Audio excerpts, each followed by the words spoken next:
Hello, welcome back to part 3. We move on to what's known as the shortlist. So this is an optional sheet, but what I do is I keep track of the players that I've scouted. The reason being I don't like to put them into the shortlist area because if a team goes for that player, I get warned, and then because you don't want to lose out them, you'll go and buy them. Whereas if you don't put them on a shortlist, that player can just move to other clubs. So sometimes if you're waiting to sell a player to get the finances to go buy that player that you want, or if you need to like filter through to find a player to replace one, this works better. And also it might be but the player you had in mind has already moved club, in which case you have to now move on to another target. So it just helps create a little bit of chaos to the transfer window rather than just being a case of going, well, I sold this player, I know I can use that money to go buy this player, and you just do it. So that's why I use the shortlist, but it is totally optional. Most of these numbers will generate the colours. It's all been conditioned for you, and it's just a case of just you filling the details. The next page, which are the calculators. So these have been completely revamped. They look similar to the last one with just extra details. So I'll quickly go through this now. As you can see at the top, it'll tell you straight away your club information, so your quality, your reputation, your history. So this is where in the first video I told you need to do the objectives and upgrades to improve your reputation and history in world football, and obviously your team quality will go up depending on your transfers or as your team grows. These basically are going to be marked against the other team that you're either buying or selling from. And everything is ranked now. So even the league basis, if you're in a continental competition, it checks against the other teams, and this will help the players decide if they want to move to you or how much a player will cost. So as you can see here, like it says, team quality 75, reputation 66, history 87, and the league is the championship. So what I'm going to use an actual real transfer that's happened just to kind of show how it kind of works and see if we get something that's as similar as possible. So Wolverhampton have signed a player called Rafiki Saeed from Standard Liège. So we go to the country, and then we choose Belgium. Then we go to the team. So there's two ways you can do this. If you want to look down the list, or if you've got a lot of teams to look through, you can just start typing and it'll just find it for you. So Standard Liège, and as you can see, the details start populating in as you do this. Team quality, off the top of my head, I think the 73 is roughly. I don't know, I can't really think, but I know. So now what that's happening is now you've put the 73. The reason you have to put this in and it doesn't just generate is because as you progress through the seasons, their quality will change. So that's why you need to do it. And the easiest way to do that is on the game, you go to team sheets, import sheet, and then you look for the team, and at the bottom it'll give you the attack, midfield and defense rating. Do the average between those, and that's the team overall. So yeah, we'll say 73 just as an example. And as you can see, it's going to now check against each one of the representations. The league, it does it for you. It just should generate, but if it doesn't, then you might just need to put it in. But it should generate the league for you automatically. The reason that you have to do that again, it's the same thing again. Obviously, Belgium don't have a League 2 on the game, but let's say if it was Spain, you do have League 1, League 2, and if this team's been relegated, that's why you have to choose the league, because it tells the system that something's happened. Continental competition.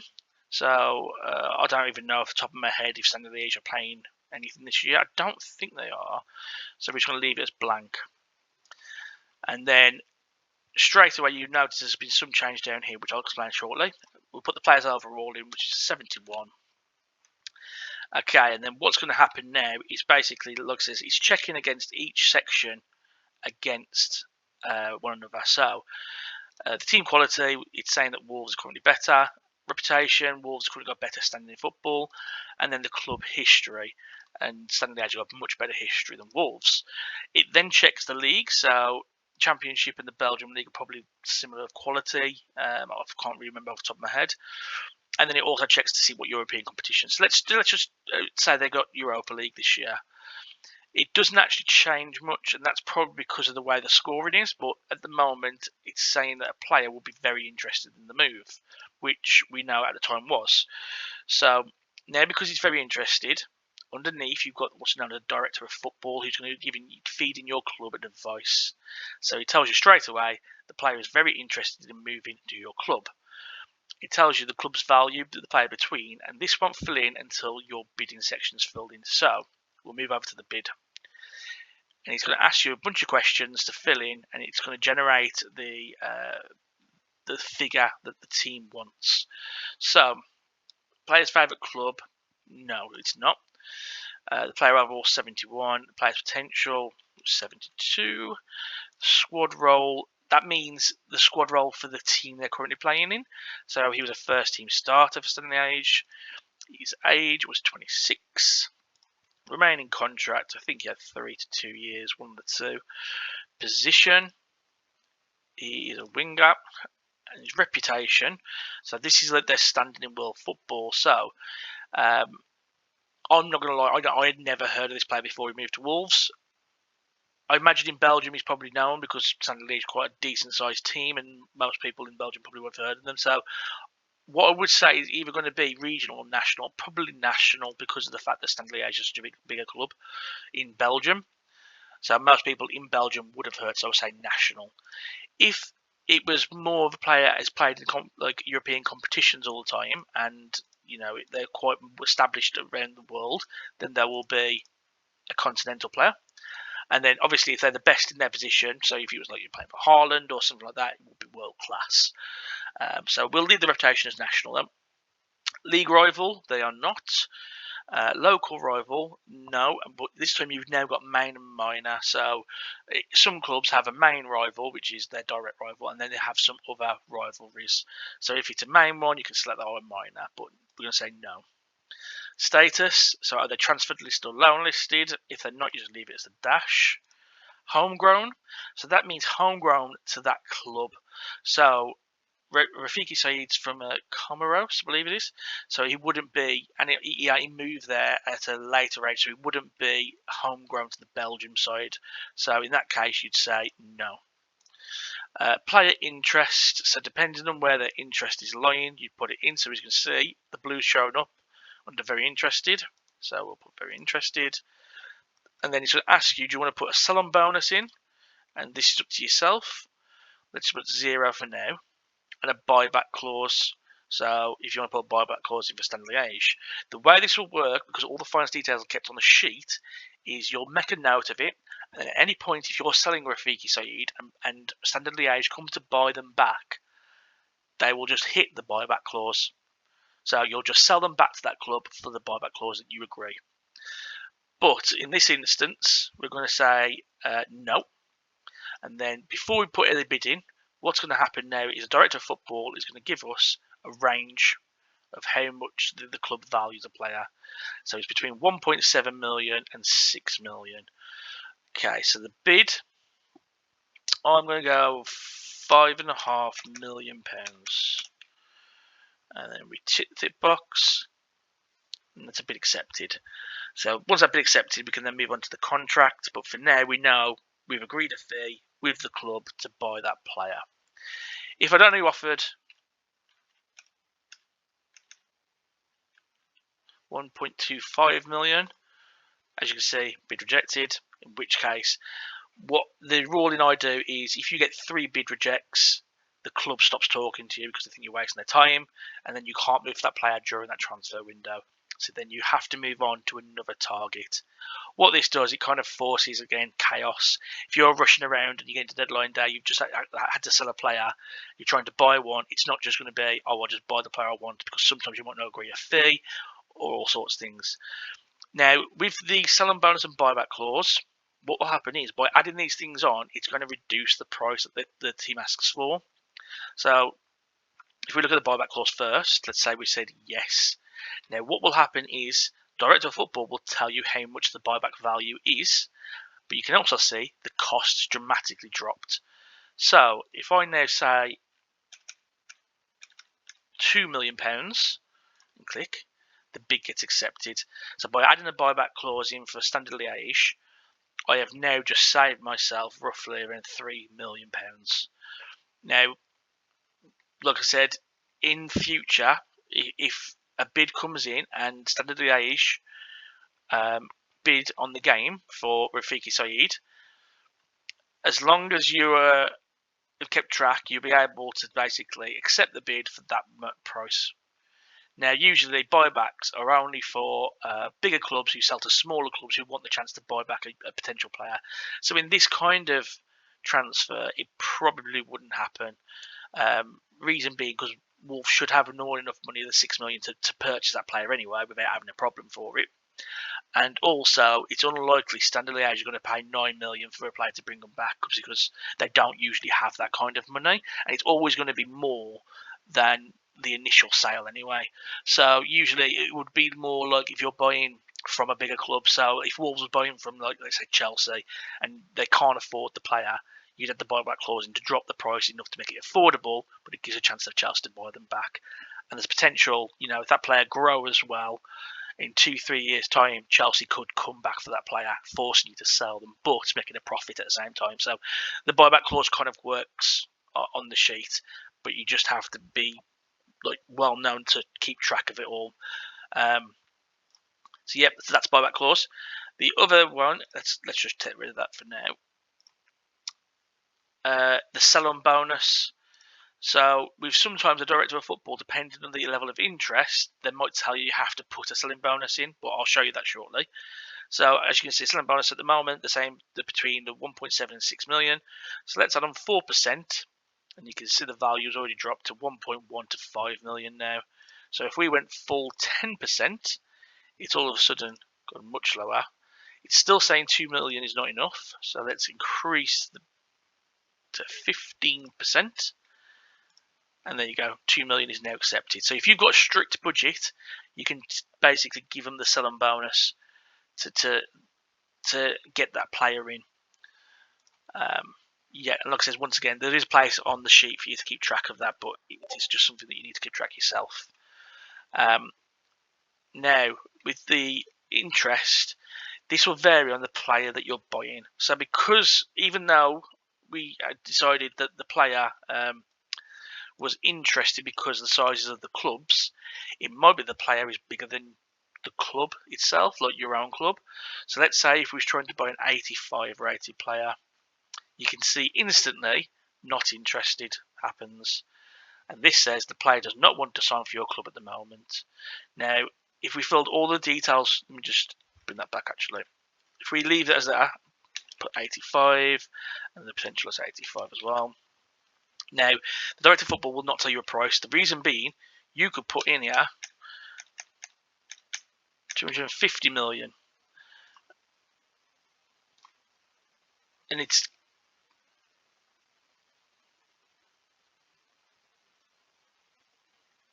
okay, so what's supposed to happen is supposed to say rejected, which I will fix. So that's probably just a bug I need to fix. Now, what happens, no matter what bid you put in, it should say bid rejected because the player is not interested in moving to you. So let's just take it down. So 80. You can see it's now moved to dubious. So the player feels like the move doesn't really excite them and would need a really good offer to be tempted. So because of that, it's now making the club is not forced to sell the player.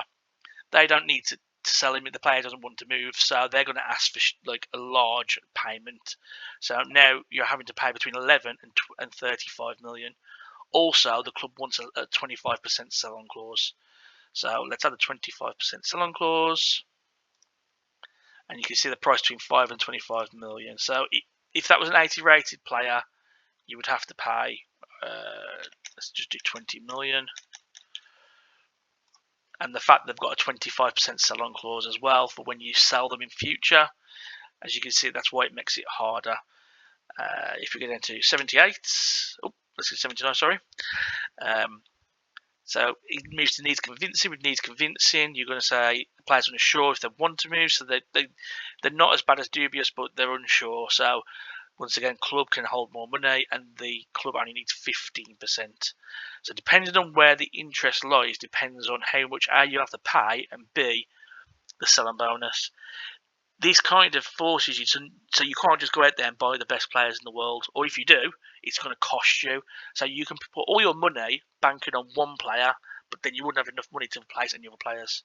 So it gives you the choices. It's not a strict, just dead certain no. I like the game to give you variable choices because that's part of management. So 78, unsure. So when they're unsure, the director can't tell you anything. They just don't know because the player's just not even answering. So even though they're in the middle part, you still get a chance to bid for them, but you just got to do it blindly. 77, slight interest. So the player's value you can see is less, but they want 10% sell-on clause. 76, the player is interested, but the club has a bit of a better financial standing because they know they're not going to be kicking off too much. And then 75, so anything below that, the player really, really wants to move to your club, so the club has to kind of lower their value. So that's kind of how that is all working. So basically, just put your details in, use your director of football advice to kind of get the feeling of the bid, fill your bid details in. And like I said, if you get rejected 3 times, you have to move on to another player and you can't sign them through that window. Okay. Let me just remove this. And then we're going to move on to selling, which works exact same way as buying, but it's just that you're buying from somebody. So as you can see here, I just had a player from Brentford being signed who the player himself, because they're quite low rating, they was unsure if they wanted to go. They was quite happy to stay with Wolves. If there was a higher rating, obviously they would force the move because the more better the player, the more likely they are to want to go. Obviously, it also depends on the Brentford's team rating.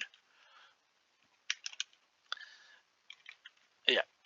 Anyway, so same thing as buying. You fill your details in. Director of football will tell you what's happening. You see the player is happy to wait to see what the club wants to do first. If they're very interested, it's going to tell you. Let's change this to Arsenal. So as you can see, they moved to very interested, and it'll say the player's desperate to move this club.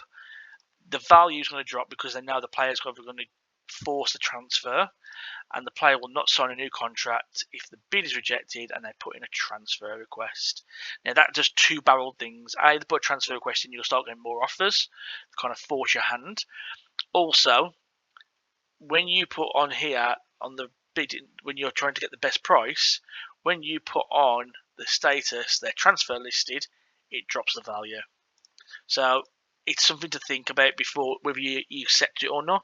You still get the choice. So if anyone comes in for your best player and you really don't want to sell them, you can still say no.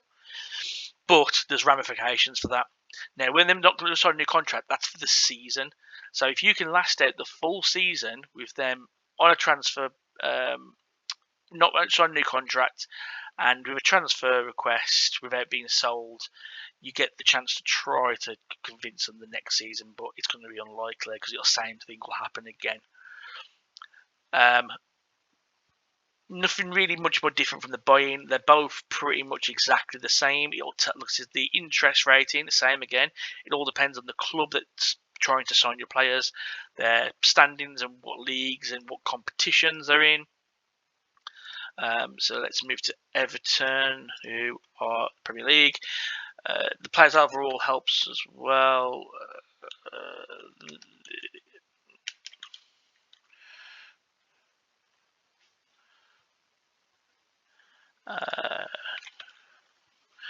So in this case, because obviously Everton are much, there we go. It's much higher than the player would want to go anyway. That's fine. Okay, Luton, because they're lower league than Championship. You can see the player's happy to stay, so they're not going to force the move. You can still get a valuation just in case you do want to consider the bid, but they're not going to force it.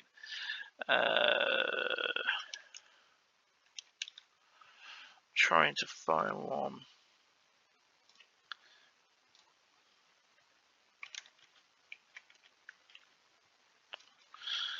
So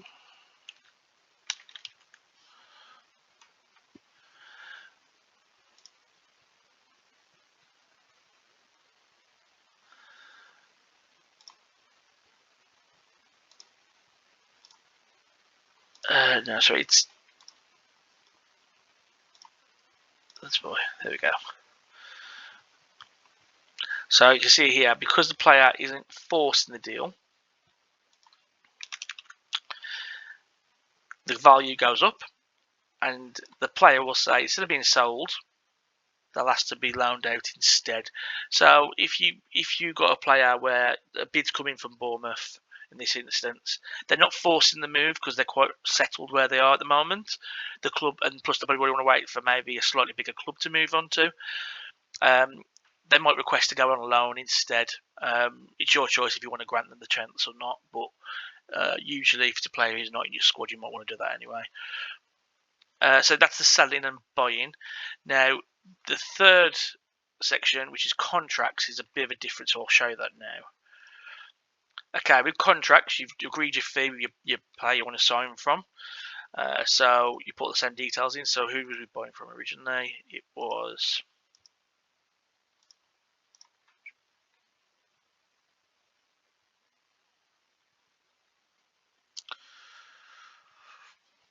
let's say Burnley. Oh no, there's a Standard Liège player, wasn't it? Sorry. Belgium, Standard Liège. And then the team quality was 73. League Pro. Continental, we said no. The player overall 71. So this is pretty much the same on the left hand side. You've got player interested once again, so you can kind of gauge, because there's also free agents you can add on here, but I'll show you that after. But you can gauge the level of player interest, and you now have the agent advice. So this is the agent telling you the player's demands are. So on this roll for transfer competition, just ignore that for now. We'll leave it as it is. And then we move down to your offer. So we put the accepted bid in, which I think was, this is 5.5 million, wasn't it? Player potential 72. His age was 26. Position is a winger. Reputation, we said national. Interest was very interested. Contract length, so now we're choosing, so player role, we're choosing what role we're giving them.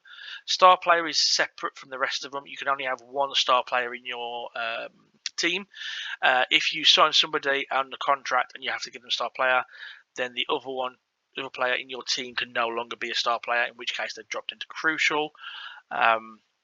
It's just an added role, and also your star player is the highest paid player in your team, so it's just a way of keeping track of that. So we'll say we're going to give them important. The contract length will be 4 years. And then let's say, do we want to give them the release clause? We'll say no in this instance. So now we've filled in those details, you can see the wages have started coming up. So the player is looking for wages between 5,000 and 14,000. So you can give them a signing bonus. Now, with the signing bonuses, what I've done is added something to kind of drop the wages down. So if you're happy to give a big financial package in the first place, it will get their wage as price down, but it is quite a high threshold. So if we say 3.5 million, you'll see now between 3 and 9,000. So doing that's going to save money over a gradual time rather than in the long run. So let's offer him 7,500, and that's accepted. So that player is now accepted. Now, when you're signing a player from another team, to make competition, because obviously in real life there can be bidding wars and all sorts. That's what we've got here with the role for competition. So what you'll do is select from the drop down, you'll select role, and it'll tell you if there was any competition. There was. Bristol City was coming in for him, but once again it checks against the two teams to see who's got the better overall quality, and the player chooses Wolves, so you can see the contract accepted stays the same. Now, if we roll this a couple of times, you'll see what the differences happen. So let's change it back to renewal. So the reason it's on renewal is if you're trying to renew for your player contract, you put your own details in here. So you choose. So for this instance, England, Wolves, you match the details up, and then that will help you let you do if you could contract renewal for your own player, and you'd leave that on renewal. So you don't get this competition, because you wouldn't have competition when you're trying to renew your own contract with your players, and it's just a case of you talking to the players. But when you're signing from a different club, you always have to roll the competition. So let's roll it again and see what happens. So once again, only one competition, and it was Derby County. And once again, the player is chosen Wolves. Third time lucky. So now this time we've rolled, there's been no competition, so it's just a contract straight accepted. Same again, no competition. So each time you roll, it generates a choice between either 0, no competition at all, 1 club, 2 club, or 3 clubs. Depending on how many, they get harder. So if you get 3 clubs, let's try again. So this time we got 2, so it was Bristol City and Swansea City who come in. It checks against it. The player's still accepting the contract. They're coming to us. If you did manage to roll, so as you can see that time, it's rolled the 3, and this time we've got Derby, Watford, and Sint-Truiden from Belgium, which is the same league as this one. So once again, they still choose to come to Wolves. If you manage to do this, so in this case, we just rolled a 3. So Cardiff, West Brom, and Club Brugge. So it's checked against it. The player's chosen to sign for Club Brugge. So it says signs for rival. So you can't sign that player. You have to move on. Obviously, in game, they probably don't move. They stay in the same club. But for this window, you can't sign that player because they've chosen to sign not for you, basically. And that's kind of how the competition rolling now works. So every transfer you do, you'd always roll to see if they're going to sign for you or sign for any other competition. And this will create some chaos and make you move around a bit more with the transfer market. And it's not always going to be you just sign the player that you want to sign. So even though you agreed the right fee, another team has, and they've also managed to sign him over you. So in this case, if this had happened, and that was the very first roll I did on, I wouldn't be able to sign this player, even though I agreed all the other details. He's chosen to go to another club. And that's it for the contract offer. So if I put it back to renewal, and then what I'll quickly do is show you. So at the bottom of here now, so if we just delete this, we can write free agent. So if you sign the free agent, the team quality is always the same as yours. So I put 75. League, free agent. You leave that as a dash, or you can select free agent. It doesn't really make a difference. And then you put the players overall in.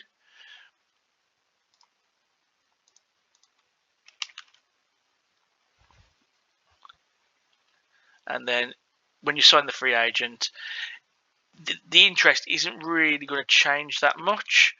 And still, you start getting to much higher ratings compared to your club. So you can see this is almost 10 over, and they're unsure. So they still have a chance of signing them.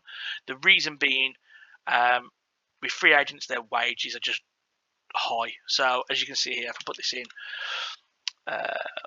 they're not going to tell me anything because they're unsure. So let's say we give them 45,000. They would accept it. So that player who originally is like an 85 would have to be a 45 grand minimum before getting them. If there's release clauses and things involved, by the way, when you select yes, let's go back to where it was, 71. Under this one, because it's very interested, does not require a release clause, does not show up, and the signing bonus. But if you sign a player who's not interested, so let's get to 80, 81, 82, 3. So in 83, it tells you the wages.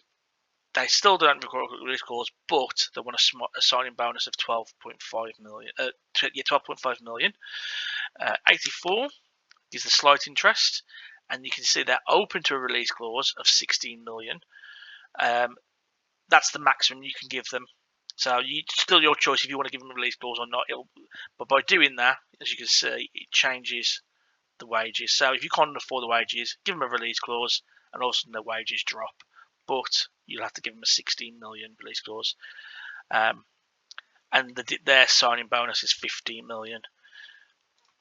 85. Obviously unsure, they won't tell you anything, they just want to listen to your offer, so that's up to yourself. 86. So this player would need convincing, so I need to move that up to 86 as well. And take off the release clause. So the player's unsure if they want to move, they would require wages between 17 and 45. They would need a release clause, so we've got to put the release clause on. And it tells you, so the wages are lower, but they will require a release clause of 17 million, which is quite low for a player of 86. And they need a signing bonus of 20 million, which is quite high. Let's go 87. Let's type up. Same again, so they need a release clause 17.5 and a signing bonus of 22.5. So that's gone up, and the release clause hasn't gone up at all. And then if you get to a player who's not interested, it automatically puts the contract rejected, which is what it's supposed to do on the buy-in, but I've just not put it in yet. But that'll be on there before you get on the sheet. Anyway, this has been a long one, so that's the contracts and the shortlist all together, and the buying and selling calculators. So as you can see, there's quite big changes. The relevant competition, that's on there. So yep. On part 4, I will go through the new finances section and the season sheet, and then that will be it. So thank you, and I'll see you in the next video.